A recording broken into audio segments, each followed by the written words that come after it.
रानी ने जरा सा मुस्कुरा दिया। बुजुर्गों, वो तो इसलिए मुस्कुराई कि हमें देख रहे, लेकिन राजा कुछ और ही समझ बैठो। घर पे जाते ही जाते पत्र लिख दिया, है मेरे दिल की देवी, आगे समाचार ये है कि मैं आपसे गंधर्व विवाह करना चाहता हूँ, और अगर आपने विवाह नहीं किया तो मैं आपके पति को जिंदा जमीन में गड़वा दूंगा। चिट्ठी लिखी है तो इंद्राणी ने वो चिट्ठी गुरु बृहस्पति जी को दे दी। कहा, देखिए अपने शिष्यों की करामात, ये क्या भेज रहे हैं। बृहस्पति जी ने कहा, लाड़ो तू उस चिट्ठी में लिख दे कि अगर हमसे मिलना है तो आप हमसे मिलने के लिए पालकी में बैठ के आए, पालकी में संतों को लगा करके आए और ब्राह्मणों से पालकी बनवाएं। राजा नहुस ने चिट्ठी जब पढ़ी तो विनाश काले विपरीत बुद्धि, जाको दुख विधाता देही और बाकी मत पहले। अरे जब कुत्ते की या सियार की मौत आती है तो वो गांव की तरफ भागता है, और जब आदमी की मौत आती है तो वो पराई औरत की तरफ भागता है। तो भैया ब्राह्मणों से पालकी बनवाई, संतों को लगा लिया।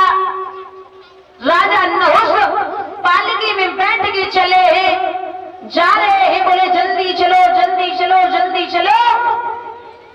एक संत लगे थे दुर्वासा, श्राप दे दिया कि तुझे ज्यादा जल्दी है, जा तू पालकी में बैठी बैठे अजगर हो जा। पालकी में बैठे ही बैठे राजा सर्प बन गए। अब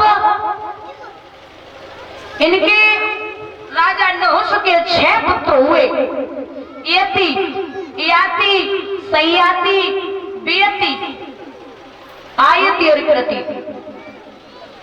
6 पुत्र हुए, जिनमें यति ने राजगद्दी को नहीं संभाला। राजा याति उज्जैन नगरिया के राजा बन गए। इधर आ जाइए, एक बृहस्पतिवार नाम का राजा, इसकी लड़की का नाम था शर्मिष्ठा, और उनके गुरु थे शुक्राचार्य, जिनकी बेटी का नाम था देवयानी। महाराज देवयानी और शर्मिष्ठा में बड़ी गहरी सलाह रहे, जाए तो संग, खाए तो संग, बातें करें तो संग, बैठे तो संग, एक पल के लिए भी अलग नहीं होते। बड़ी गहरी सलाह। और राजा अपने गुरु को बड़ा अत्यधिक प्रेम करते और कहते भी हैं कि शिष्य वही होता है जो गुरु की हर बात माने, उनकी आज्ञा का पालन करे।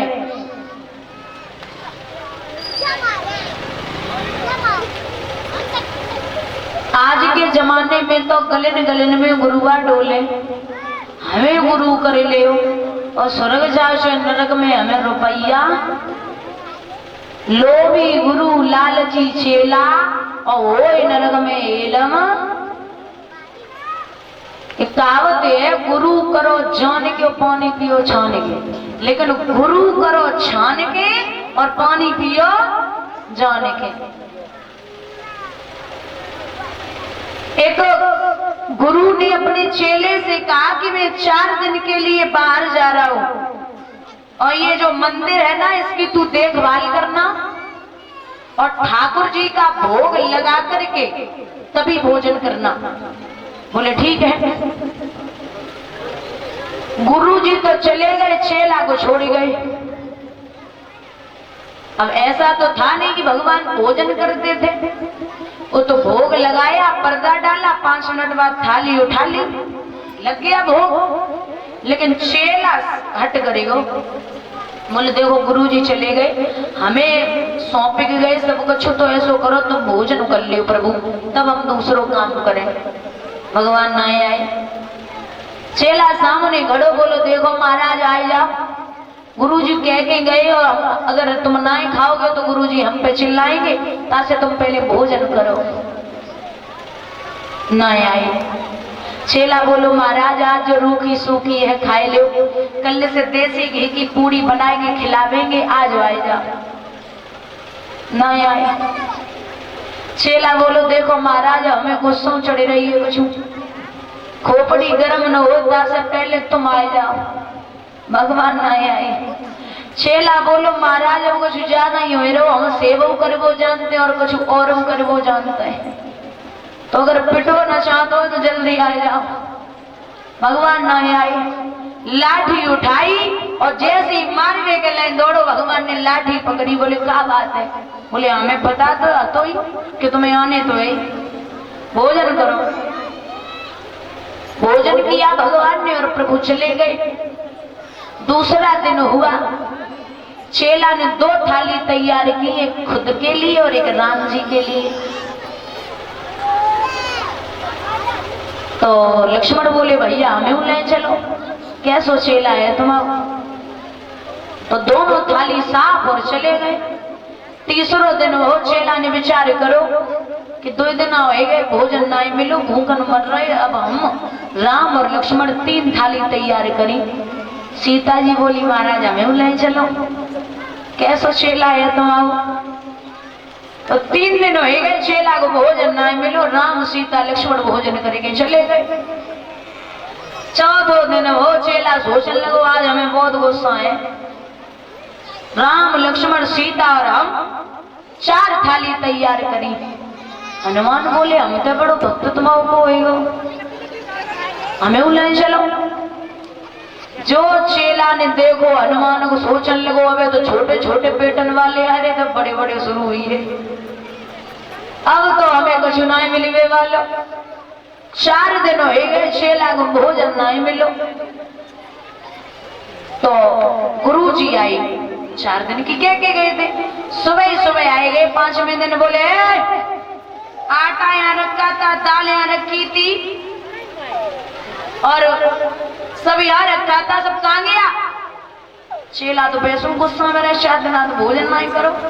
बोले गुरु जी तुम्हें पता है तो पूरा कुरमा खानदान आता फिर ज्यादा रख के जाते। गुरु जी बोले किन की बात कर रहा? बोले देखो पूरा कुरमा खानदान चलो आओ सब साफ करेगो, हम तो 4 दिन तो भोजन ना मिलो, चुईया प्लेट लाई घूम रही पेट में, हम बहुत दुखी है। गुरु जी बोले अरे बाप रे कौन आया था? बोले राम लक्ष्मण सीता हनुमान। गुरु जी बोले दिमाग तो ठीक है, यहाँ भांगांग को नशा करने लगो 4 दिन। बोले हाँ तुम्हें तो नशा ही दिखाई दी, यहाँ तो भोजन नहीं मिलो। बोले सब आए, जवाब दो गुरु ने कि अरे बाप रे हमारी जिंदगी हो गई पूजा ही कर रही और भगवान को प्राप्त नहीं कर पाऊ, और तू 4 दिन में भगवान बोले 4 दिन छोड़ो, पहले ही दिन आए गई लाठी में गिरे पड़े यार, 4 दिन तो बहुत दूर है। बोले अरे हाँ अच्छा बोला। भगवान के सामने चेला पहुंचे, बोले महाराज गुरु जी को दर्शन करना है, आओ गुरु जी को दर्शन करने आओ महाराज। भगवान नहीं आए, बहुत देर तक मनाता रहा महाराज आए जाओ, भगवान नहीं आए। जवाब दो, ऐसे हमें जो लग रही आए हुए वाले ना, जैसे ही लाठी उठाई भगवान ने लाठी पकड़ी, बोले अब का है? चेला बोलो रोटी खाए तो देखो लियो, तुम्हें भोजन खाए के लिए ना बोला वो की बार हमने, चुपचाप गुरु जी को दर्शन दो। तो हमारा सामने खड़े भगवान, लेकिन चेला को दिखाई दे रहे, गुरु को नहीं दे रहे। गुरु जी बोले कहाँ है? बोले जी तो सामने खड़े। बोले हमें तो दिखाई नहीं दे रहे। भगवान बोले बाबरे तेरे गुरु के अंदर अहंकार की पट्टी बंधी है कि मैं बहुत बड़ा पुजारी हूँ और मैं अहंकारियों को दर्शन नहीं दे सकता। अरे चेला बोलो महाराज इनकी बदौलत तो तुम्हारे दर्शन भये, तुम्हें नहीं दर्शन नहीं दियो तो हमारा बेड़ा पार कैसे होवेगो, इन्हें दर्शन दो। गुरु को जैसे ही भगवान ने दर्शन दिए, महाराज सब राजपाट मंदिर छोड़ा है और भगवान का भजन करने के लिए गुरु जीवन के लिए चले गए। बोले वृंदावन बिहारी लाल की। शुक्राचार्य वृषपर्वा में बड़ा प्रेम था। एक दिन गर्मी को महीना रहे सो शर्मिष्ठा देवयानी से बोली है, ओरी दीदी एक बात सुन ले।